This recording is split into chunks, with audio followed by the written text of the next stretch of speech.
السلام علیکم ناظرین، آج کی ویڈیو میں ہم بات کریں گے پاکستان اور جنوبی افریقہ کے میچ کے بعد سامنے آنے والے تنازع کے بارے میں۔ دوستو، پاکستان نے جنوبی افریقہ کو دوسرے ون ڈے میچ میں مکمل طور پر شکست دے کر سیریز 2-0 سے اپنے نام کر لی۔ خاص طور پر بابر اعظم اور کامران نے شاندار بلے بازی کرتے ہوئے ٹیم کو ایک مضبوط پوزیشن پر پہنچایا۔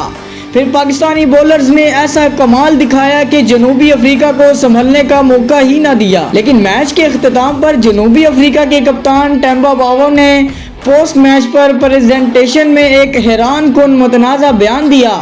انہوں نے پاکستان پر الزام لگایا کہ پاکستانی بولرز نے گیند کے ساتھ چھیڑ چھاڑ کی، جس کی وجہ سے انہیں غیر معمولی سوئنگ مل رہی تھی۔ ان کا کہنا تھا کہ جب ان کی ٹیم بولنگ کر رہی تھی تو پچ فلیٹ تھی، لیکن پاکستان کی بولنگ کے دوران گیند حیران کن طریقے سے سوئنگ کر رہی تھی۔ ناظرین، محمد رضوان نے اس الزام کا جواب دیتے ہوئے واضح طور پر کہا کہ یہ پاکستان کی محنت اور صلاحیت کا نتیجہ ہے، نہ کہ کسی غیر قانونی حرکت کا۔